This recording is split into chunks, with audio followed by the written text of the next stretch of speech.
जनता त्रस्त लेकिन नेता विधायक पर कोई असर नहीं। नमस्कार, मैं अर्चना और आप देख रहे हंगामा टाइम्स। आए दिन कोई ना कोई खबर आपको सोशल मीडिया से जुड़ी हुई मिलती होगी। जिस तरह से पेट्रोल डीजल का दाम तो बढ़ा, लेकिन अब सीएनजी भी महंगा हो गया है। सीएनजी को छोड़िए, घरों में गंदा पानी आ रहा है। गंदा पानी पी करके जब इंसान हॉस्पिटल पहुंचता है और हॉस्पिटल पहुंचने के बाद उसको लंबी घंटों की लाइन लगानी पड़ती है, चाहे सरकारी अस्पताल में हो चाहे प्राइवेट अस्पताल में हो, लेकिन इलाज के नाम पे उसको मिलता है इंतज़ार। तो इन्हीं सब बातों को लेकर के आज हम एक बार फिर से आए हैं आदर्श समाज पार्टी के राष्ट्रीय अध्यक्ष चंद्रपाल जी से बात करने के लिए। जिस तरह से महंगाई बढ़ती चली जा रही है, शिक्षा गिरती चली जा रही है और स्वास्थ्य के क्षेत्र में जिस तरह से गिरावट आती चली जा रही है, उस पर वो क्या कहेंगे।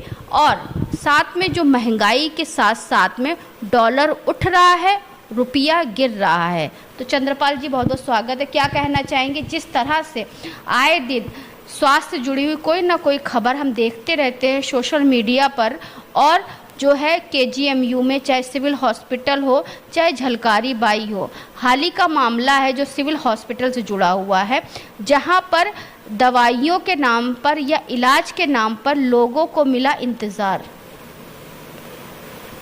नहीं, आप सही कह रही हैं और ये सर्वविदित है कि शासन बहुत प्रयास करता है कि अच्छी से अच्छी सुविधाएं मिलें मेडिकल की, उसकी लोगों की गरीब से गरीब आदमियों को इलाज मिल जाए, शिक्षा मिल जाए।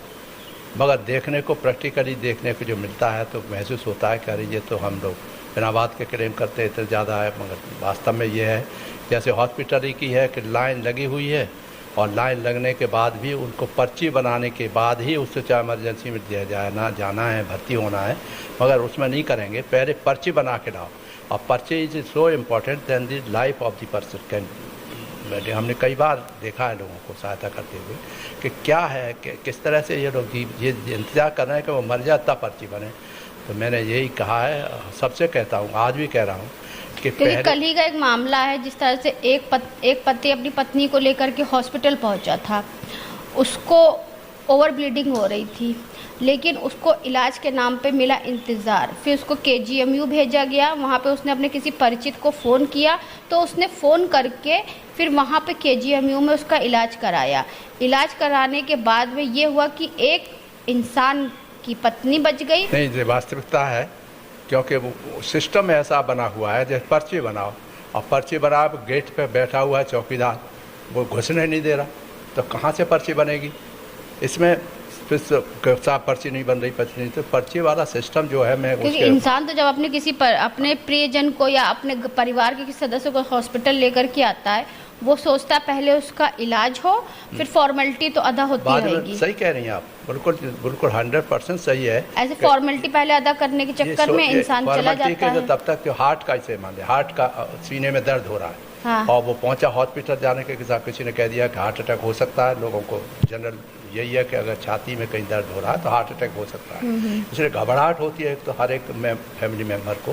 फिर वो लेके हॉस्पिटल पहुंचेंगे और फिर वहाँ पर जो गेट पे बैठा हुआ चपरासी वो घुसने नहीं दे रहा कि पर्चा तो तब बनेगा जब पहले घुसे, एंट्री मिले, उसे एंट्री नहीं मिल रही, तो फिर वो इधर उधर करता है, सिफारिश करवाता है। सिफारिश करने के बाद अगर कोई सिफारिश अच्छी है, पावरफुल है, तो मिल जाएगा गेट का, चौकीदार पे बात पहुंचेगी।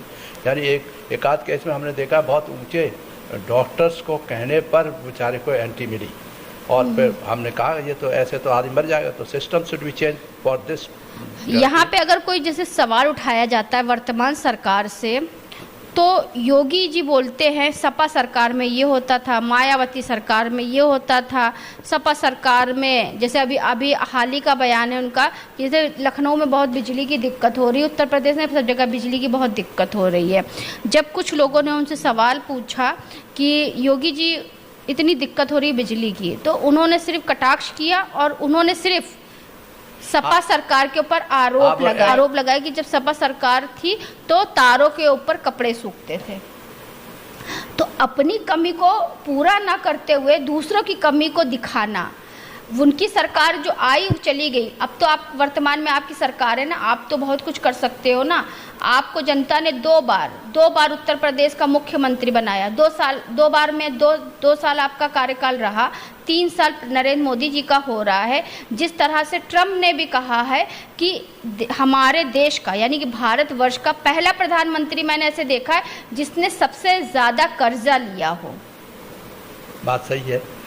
माने ये जो बता रहे थे आप मेडिकल की पर्ची की बात, तो अब मैं रिक्वेस्ट यही करूँगा, सरकार से ही कहना चाहूँगा कि आप ये नियम बदल दीजिए कि पहले पर्ची लाओ तब आपको। कोई नियम नहीं बदला जाएगा सर, कोई नियम नहीं बदला जाएगा। नियम नहीं बदलेगा, सिर्फ सरकार बदलेगी। सरकार में जो लोग हैं प्रधानमंत्री मुख्यमंत्री बदलेंगे, लेकिन नियम कानून वही रहेंगे, आम जनता पिसती रहेगी। नहीं, बात सही है, मगर हम तो गारंटी देते हैं कि अगर हमारी सरकार आई और आएगी तो हम सब ये तकिया न्यूसी वाले जो बातें हैं वो सब खत्म कर देंगे। और स्टेट क्योंकि आज की जो राजनीति हो रही है ना, वो आरोप प्रत्यारोप की हो रही है। उनकी सरकार ने ये किया था, हमारी सरकार ने ये नहीं किया है। उनकी सरकार ये कर सकती थी, हमारी सरकार कर रही है, बस ये हो रहा है। आपकी सरकार अभी पावर में है, केंद्र में भी है, राज्य में भी है। देश के कई राज्यों में बीजेपी की सरकार है। दिल्ली में देखिए कितना गंदा पानी आ रहा है। क्या नरेंद्र मोदी और रेखा गुप्ता जी ऐसा पानी पिएंगे? नहीं पिएंगे। रेखा गुप्ता जी तो 10,000 की गलती हो गई, 10 लाख की ऐसी चेयर उन्होंने मसाज चेयर ली हुई है कि उस पे बैठती हैं, और 10 वो पैसा कहाँ से आ रहा? आम जनता ही का तो आ रहा है। नहीं, उनके तो आप बात छोड़िए, भाजपा के तो आप पूरा देख लीजिए कार्यकाल में कि कितने उनके कार्यालय बने हैं और उसके लिए रुपया कहाँ से आया है। हाँ। तो करप्शन के अड्डा है एक तरह का। जितने रुपये कैसे आ गए? शिक्षा के बारे में क्या कहेंगे? जिस तरह शिक्षा को लेकर के आए दिन पेपर लीक हो रहे हैं, अभी फिर से पेपर लीक हुआ है सर। वो तो होना है, वो जब तक सिस्टम में बदलाव नहीं होगा, वेस्टर्न इंटरेस्ट काम कर रहा है, वो नहीं, उसको नहीं पकड़ेंगे। और वो पकड़ने के लिए यही है कि जब इन्हीं के भाई भतीजे लोग जो हैं वो उसमें घुस जाते हैं, वही पेपर सेट कराते हैं, वही डिस्ट्रीब्यूट करते हैं, तो फिर कैसे पकड़े जाएंगे? पकड़ने के लिए है जो बदमाश है, दूसरी पार्टी का आदमी है तो पकड़ा जाएगा, इनकी पार्टी का आदमी है तो नहीं पकड़ा जाएगा। अब पेट्रोल में एथिलीन मिला रहे हैं जिससे गाड़ियां खराब हो रही हैं। बिल्कुल। लोगों ने एथिलीन वाला पेट्रोल अपनी गाड़ी में डलवाया तो उनका इंजन खराब हो गया, उनको सीएनजी लगवानी पड़ी। बहुत बुरी हालत है इस तरह में। चाहे कुछ को, मेरे जैसे आदमी को नेगेटिव में जनरली बोलता नहीं हूँ सरकार के खिलाफ, मगर ये दिखाई दे रहा है कि हर जगह एक तो लॉ एंड ऑर्डर की बात सोच रहे हो, कितने मैं पेपर देखता हूँ तो बंद कर देता हूँ पढ़ना। अभी जैसे हाल ही में था, पेट्रोल छोड़ के सभी लोग दिखाने के लिए ऑटो रिक्शा में सब चीज़ों को लेकर, लेकिन ऑटो रिक्शा में नेता विधायक बैठा है, पीछे उनकी गाड़ियाँ चल रही हैं। तो ये क्या फ़ायदा है इससे? नहीं, ये सब ढोंग है। तो प्रचार के नाम से जो सब दिखाने थे, बहुत ज़्यादा प्रचार पर खर्चा करते हैं, और खर्चे के कारण ही जो चुनाव बहुत महंगे होते हैं। हमने भी रास्ता बताया कि चुनाव में खर्चा कम करने के लिए चुनाव महंगा हो, हम ये नहीं कहते हैं। लोग प्रचार प्रसार करेंगे ही करेंगे। कुछ लोगों का मानना है जो दिखेगा वो बिकेगा ही बिकेगा। तो यहाँ तो खुली मार्केट लगी हुई है ना। प्रधानमंत्री ने तो खुलेआम से संबोधन किया ना, जो दिखेगा वो बिकेगा। तो वो दिखाते हैं कि कितना प्रचार प्रसार में पैसा खर्चा करेंगे। अभी जैसे आज बकरीद है, मुस्लिम लोग गाय काटने का विरोध कर रहे हैं, वहीं बीजेपी के कई नेता, जैसे आपका वेस्ट बंगाल के जो सीएम बने हैं, उन्होंने कहा 14 साल की गाय खा सकते हैं। यही कह रहे हैं कि कहीं पर डिफरेंट टाइप का एक स्टैंड नहीं लिया जा रहा। वो हिंदू मुसलमान के झगड़ा कराने वाली हर जगह जो भी देखो, वहाँ जो भी पुराने मंदिर है, पुराना स्ट्रक्चर है, वो कहेंगे ये हमारा हिंदू मंदिर था, मुसलमान कहेगा ये हमारी मस्जिद थी। अभी सही से गौ तस्करी, गौ मांस का अगर डाटा निकाला जाए तो जितने भी मुख्यमंत्री हैं और जितने भी परिवहन मंत्री हैं, सबका कहीं ना कहीं से कनेक्शन निकलेगा। बिल्कुल निकलेगा, 100%। बिना उसके तो कहीं भी हंगामा हो ही नहीं सकता। देखिए, जो हंगामा करने वाले कुछ ही लोग होते हैं, वो एक आध जो एलिमेंट है उसको भड़का देते हैं कि तुम करो, हिंदू हो चाहे मुसलमान हो, और वो इस तरह से देश को बर्बाद करते हैं जिसका कोई ठिकाना नहीं। यानी लाठियाँ चल रही हैं, पुलिस के ऊपर लाठी चल रही है वेस्ट बंगाल में, मारे जा रहे हैं, पुलिस पिट रही है बुरी तरह से। बताइए क्या क्रेडिबिलिटी रहेगी पुलिस की और शासन की, जहाँ पर पुलिस को शासन जो बोलेगा वो प्रशासन करता है बस। और प्रशासन के लोग शासन से मिले रहते, शासन के लोग प्रशासन से मिले रहते। जब शासन और प्रशासन दोनों भ्रष्ट है तो आम जनता की कौन सुनेगा? एक FIR तो लोगों की लिखी नहीं जाती है। आप बिल्कुल सही कह रही हैं। तभी तो चलते चलते आखिरी में एक सवाल और आपसे हम करेंगे, सभी जनता से क्या अपील करना चाहेंगे आप? जनता से अपील है, अवेकनिंग है। जनता तो अवेकनिंग अगर हो जाएगी उनके अंदर, तो हर चीज़ के लिए अपने राइट्स क्या है, उनके कैसे हैं, कहाँ कुचले जा रहे हैं, राइट्स पे क्या कुठारादार हो रहा है, वो इकट्ठे होकर ये तो काम करना पड़ेगा। मगर ये ज़रूर है कि वो वायलेंस वाला एंगल उसमें नहीं आना चाहिए, क्योंकि वायलेंस का मतलब तो हम लोग फिर उसी तरह से आजकल सर सीधी उंगली से घी नहीं निकलता, उंगली को टेढ़ी करनी पड़ती नहीं, तो है। टेढ़ी करने से तो फिर देश उस तरह का देश नहीं रह जब ये सकता बताइए, जो हम कल्पना करते हैं। 10 लोग आपके ऊपर हमला करेंगे तो क्या आप अपने बचाव के लिए कुछ आत्मरक्षा नहीं करेंगे? वो तो हर एक ने बताया है।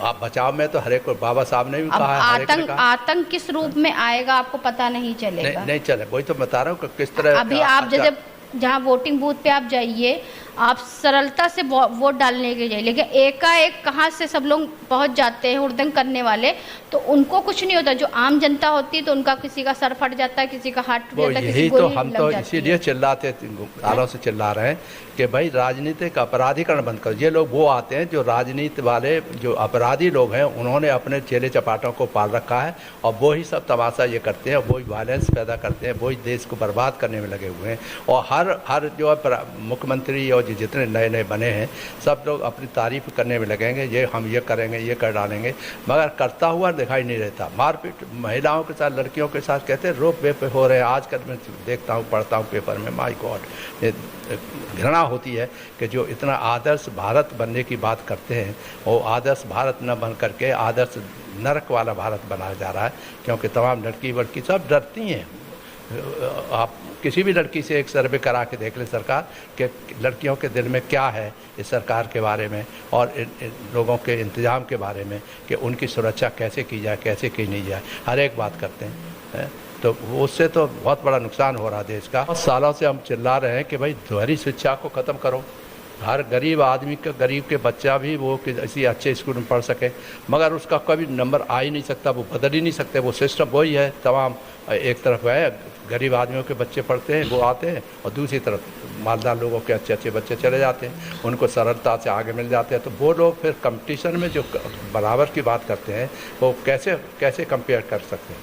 जब शिक्षा ही बराबर की नहीं है तो कैसे आदमी बराबर के अंक ला सकता है? सही कहा सर आपने। तो ये थे हमारे साथ में आदर्श समाज पार्टी के राष्ट्रीय चंद्रपाल जी, जिनसे हम बात करने के लिए आए थे।